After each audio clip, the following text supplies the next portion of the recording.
नमस्कार, मैं हूं अरविंद और आप देख रहे हैं एपीएन। और अब खबरें उत्तराखंड से। खबर देहरादून से। सबसे पहले मुख्यमंत्री पुष्कर सिंह धामी ने पूर्व मुख्यमंत्री एवं महाराष्ट्र के पूर्व राज्यपाल भगत सिंह कोश्यारी के निवास पर पहुंचकर उन्हें दीपावली की शुभकामनाएं दी। बधाइयां एवं शुभकामनाएं, साथ ही स्वस्थ जीवन की कामना भी की।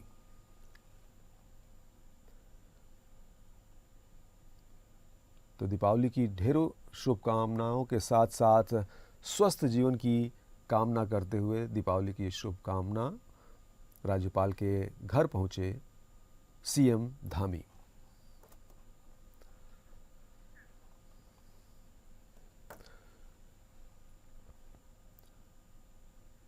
और अब अगली खबर देहरादून से, जहां मुख्यमंत्री पुष्कर सिंह धामी ने पूर्व मुख्यमंत्री एवं हरिद्वार सांसद त्रिवेंद्र सिंह रावत के घर पहुंचे।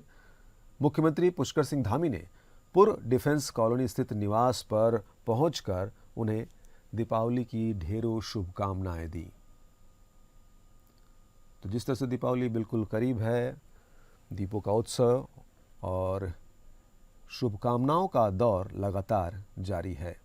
और इसी के तहत मुख्यमंत्री पुष्कर सिंह धामी ने पूर्व मुख्यमंत्री एवं हरिद्वार सांसद त्रिवेंद्र सिंह रावत के घर पहुंचकर पूर्व डिफेंस कॉलोनी स्थित निवास पर पहुंचकर उन्हें दीपावली की ढेरों बधाइयां एवं शुभकामनाएं दी।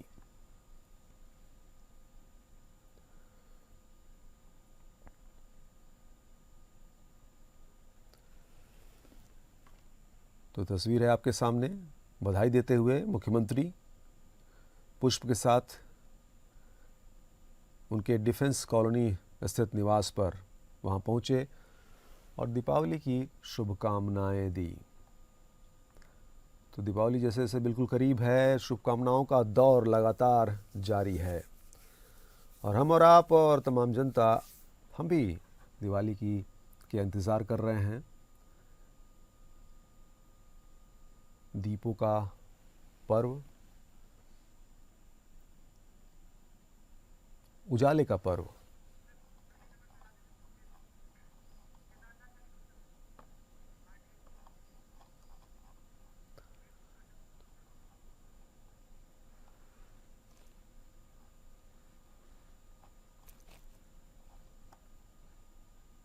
अच्छा,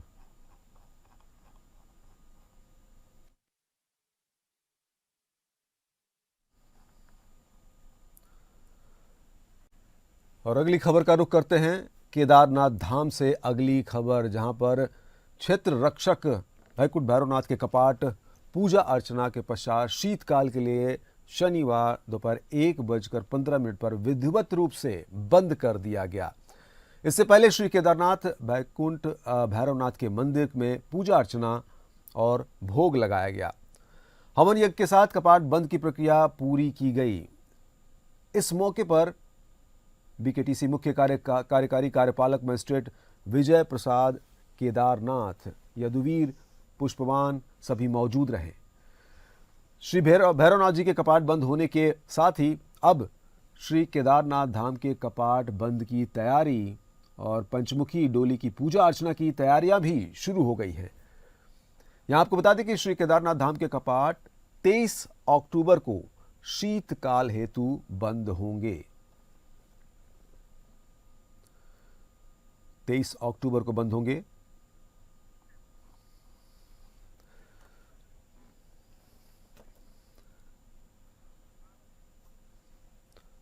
और अगली खबर का रुख करते हैं नगर पंचायत दिनेशपुर सभागार में बेहद खूबसूरत और सार्थक पहल देखने को मिली। इस दौरान बाल विकास परियोजना अधिकारी बीना भंडारी ने कहा कि बाल विकास के द्वारा राष्ट्रीय पोषण सप्ताह के अंतर्गत एक विशेष गोद भराई कार्यक्रम का आयोजन किया गया। इस आयोजन में गर्भवती महिलाओं के गर्भाधान के बाद वहां पर आहार, रहन सहन और सरकार की ओर से गर्भवतियों को दिए जाने वाली सुविधा संबंधित विस्तृत जानकारी दी गई।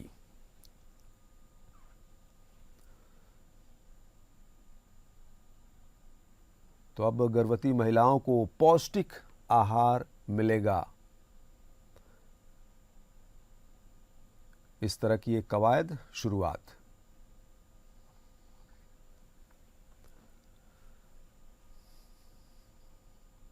और अगली खबर का रुख करते हैं जो है हरिद्वार से, जहां हरिद्वार में नवनिर्मित भाजपा कार्यालय का सीएम धामी ने उद्घाटन किया। इस दौरान सीएम धामी ने संबोधन किया और उन्होंने कहा कि 4 साल में सभी चुनाव में भाजपा को बड़ी बढ़त मिली है। कार्यकर्ताओं के समर्पण और नेतृत्व की स्पष्ट दिशा से जनता का भाजपा पर विश्वास बढ़ा है। सीएम धामी के नेतृत्व में बूथ स्तर पर भाजपा मजबूत हुई है। ये तमाम बातें उन्होंने इस संबोधन में कही और सीएम धामी ने भाजपा कार्यालय का उद्घाटन किया। तस्वीरों में आप देख सकते हैं।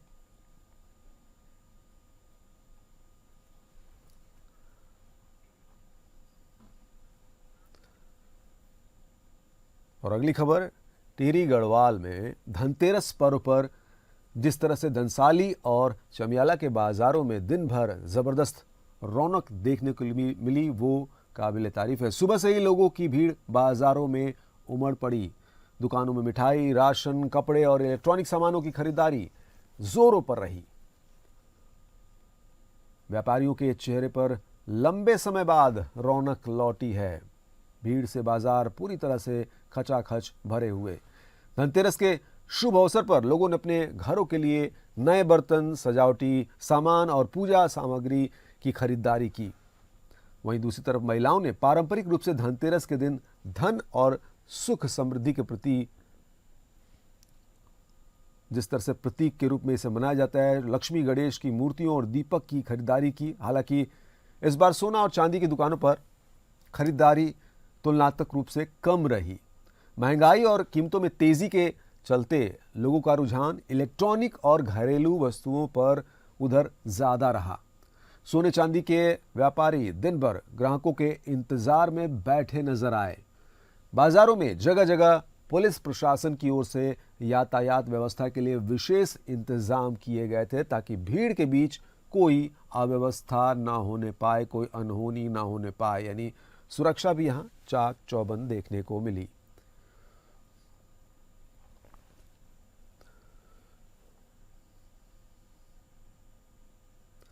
और अगली खबर ऊधम सिंह नगर से, जहां के तराई पश्चिम वन प्रभाग के प्रतापपुर वन प्रभाग की लकड़ी तस्कर के खिलाफ बड़ी कार्रवाई हुई है। वन विभाग की टीम ने शिवराजपुर बीट में एक लकड़ी तस्कर को प्रतिबंधित बेशकीमती खैर की लकड़ी के 16 गिल्टों के साथ दबोचा है। वन विभाग ने आरोपी के खिलाफ वन अधिनियम के तहत मुकदमा दर्ज कर उसे जेल भेजा गया है।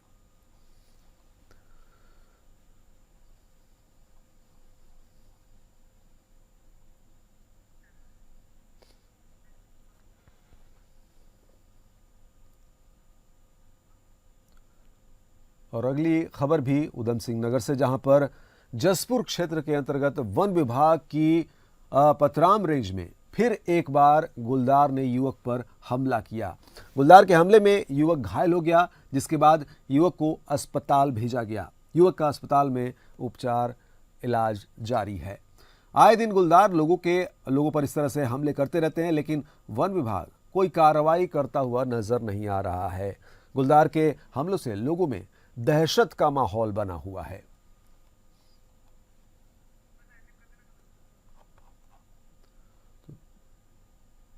तो पुलिस प्रशासन और वन विभाग इस पर कुछ खास कार्रवाई करते हुए नहीं दिख रही है। उस तरह की घटना लगातार सामने आ रही है।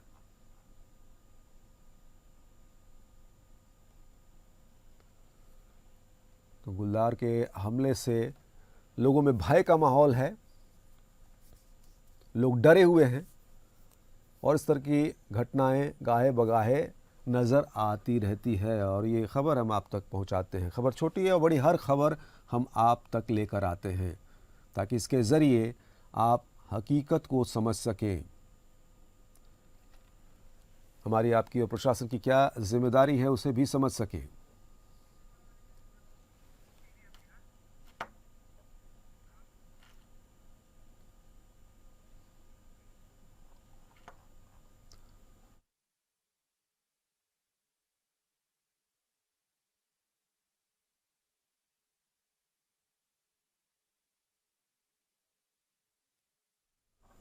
और प्रशासन इस पर कुछ कार्रवाई करता हुआ नहीं दिख रहा है।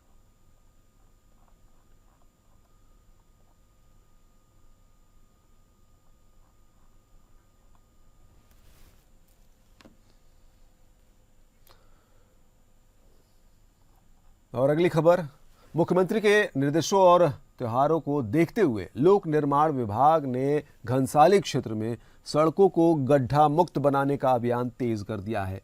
विभागीय टीमें इन दिनों विभिन्न मार्गों पर गड्ढों की मरम्मत और पैच वर्क कार्य में जुटी हैं।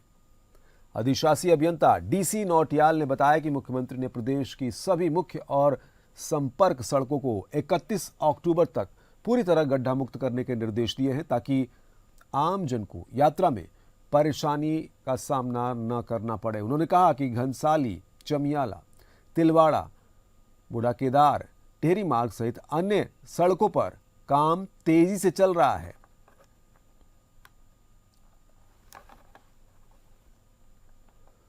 और विभाग ने विशेष टीमों का गठन किया है जो सड़कों का निरीक्षण और मरम्मत कार्यों की निगरानी कर रही है। सोशल मीडिया पर वायरल वीडियो के संबंध में उन्होंने बताया कि घनसाली गुत्तू मार्ग पर छैली के पास टूटा नाला लोहे की प्लेट से अस्थायी रूप से ढका गया है। इसे शीघ्र ही स्थायी रूप से दुरुस्त किया जाएगा।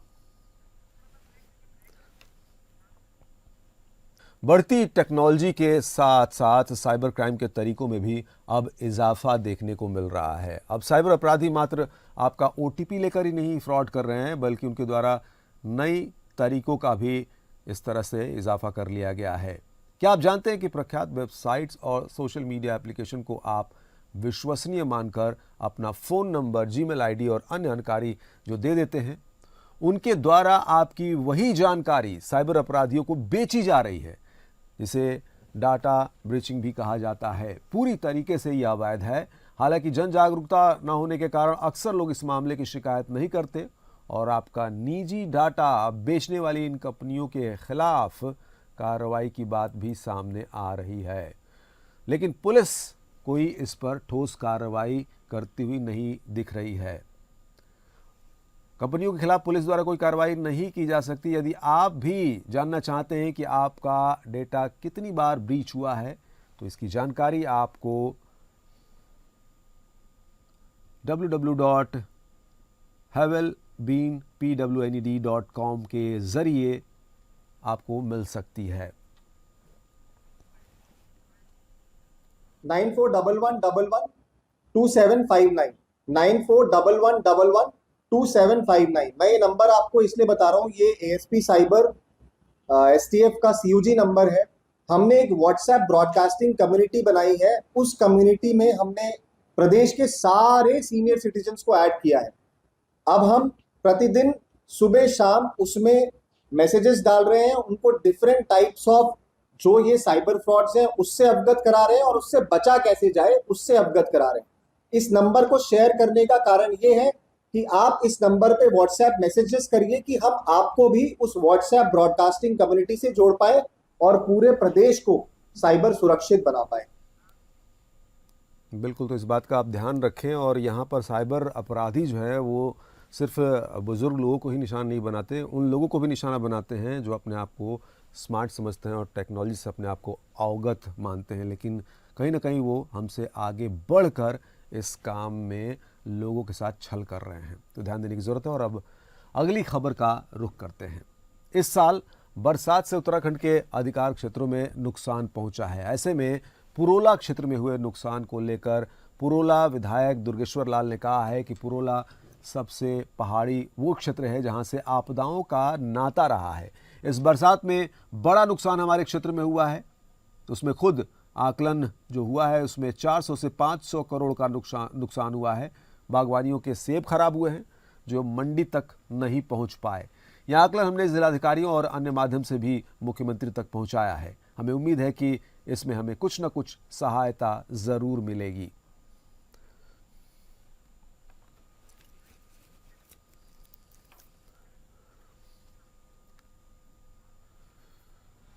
और देहरादून से एक और ख़ास खबर सामने आई है। उत्तराखंड सरकार के सूचना एवं लोक संपर्क विभाग की ओर से वरिष्ठ पुलिस अधीक्षक देहरादून को एक पत्र भेजा गया है, जिसमें सोशल मीडिया पर भ्रामक प्रचार फैलाने के आरोपों की जांच करने के निर्देश दिए गए हैं। पत्र में उल्लेख किया गया है कि कुछ लोगों द्वारा सोशल मीडिया प्लेटफॉर्म फेसबुक कुछ भ्रामक तस्वीरें और संदेश फैलाने की वहां पर साजिश रची जा रही है।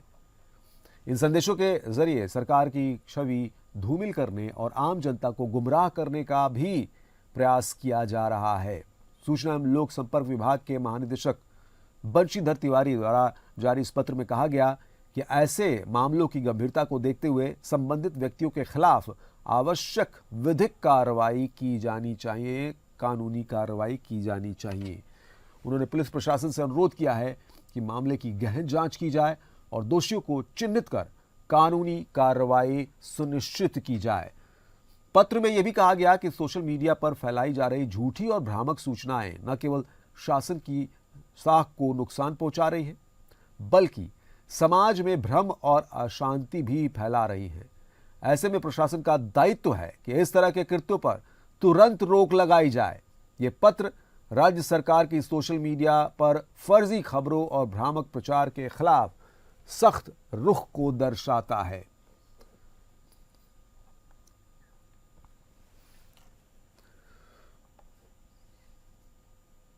और उधर सूचना महानिदेशक बंशीधर तिवारी ने देहरादून एसएसपी अजय सिंह के पास शिकायत दर्ज की है। शिकायत में उनके विभाग और डीजी सूचना की छवि को धूमिल करने का प्रयास किया जा रहा है। एसएसपी अजय सिंह ने बताया कि डीजी सूचना की तरफ से शिकायत प्राप्त हुई है। उन्होंने कई स्क्रीनशॉट भेजे हैं, जिससे ये लगता है कि ये एक साजिश के तहत किया जा रहा है। उन्होंने कहा कि कुछ लोगों द्वारा सोशल मीडिया में फेक आईडी बनाकर उनके विभाग और उनकी व्यक्तित्व और उस छवि को बदनाम कर रहे हैं। इस प्रार्थना पत्र को साइबर सेल में प्रशिक्षण के लिए भेजा गया है। साइबर सेल की रिपोर्ट आने के बाद इस पर आगे की कार्रवाई की जाएगी।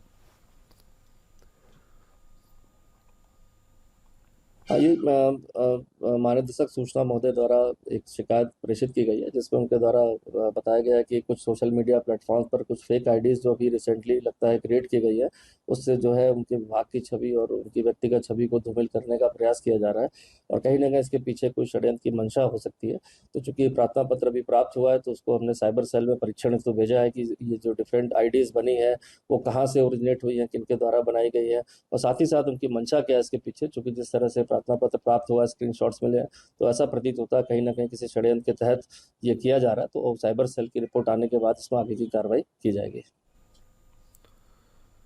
और अब खबर जनपद ऊधम सिंह नगर के तराई पश्चिम वन विभाग प्रभाग से है, जहां पर विभागों की अंतर्राज्यीय गश्त की गई, जिसमें उत्तर प्रदेश के वनाधिकारी की ओर से कॉर्बेट पार्क समेत तराई डिवीजन के वनाधिकारी मौजूद रहे। वहीं कॉर्बेट की ढेला रेंज से अंतर्राज्यीय गश्त शुरू होकर गुल्लर घट्टी, अमानगढ़ रेंज, फोटो रेंज, पतराम रेंज और उससे होकर जसपुर पहुंचकर खत्म हुई। गश्त में जंगल में वन गुर्जरों की ओर से जंगल से सटे आबादी वाले इलाकों में स्थानीय लोगों से बातचीत की गई। वन्य जीवों पर अपराध पर रोकथाम के लिए लोगों को जागरूक भी किया गया। वहीं एसडीओ कॉर्बेट विंदरपाल सिंह ने बताया कि आज कॉर्बेट टाइगर रिजर्व ढेला रेंज और अमानगढ़ टाइगर रिजर्व संयुक्त रूप से गश्त की गई है और लोगों को जागरूक किया गया। साथ ही जंगल से सटे आबादी वाले इलाकों में लोगों से बातचीत की गई, सहयोग की अपेक्षा की गई। और कॉर्बेट एक संवेदनशील क्षेत्र है जहां संदिग्धों की पहचान की जा रही है और त्योहार के मद्देनजर सर्विलांस और वहां पर कैमरों को देखा जा रहा है और गश्त को बढ़ा दिया गया है। फेस्टिवल सीजन शुरू होने वाला है। इस बीच वन्यजीव सुरक्षा पुख्ता करने के उद्देश्य से अमानगढ़ टाइगर रिजर्व और कॉर्बेट टाइगर रिजर्व तराई पश्चिम वन प्रभाग के माध्यम से ये एक संयुक्त गश्त और जागरूकता अभियान और जनसंपर्क अभियान कह लीजिए ये चलाया जा रहा है। इसके अंतर्गत हम लोग अमानगढ़ टाइगर रिजर्व और कॉर्बेट टाइगर रिजर्व तराई पश्चिम वन प्रभाग से सटे जो आबादी वाले क्षेत्र हैं उनको हम एक जनप्रतिनिधियों से बैठक करके और आमजन को जागरूक कर रहे हैं वन्यजीव सुरक्षा के प्रति और एक सहयोग की अपील कर रहे हैं। फिलहाल खबरों में इतना ही, लेकिन खबरों का सिलसिला आगे भी जारी रहेगा। आप बने रहिए एपीएन के साथ।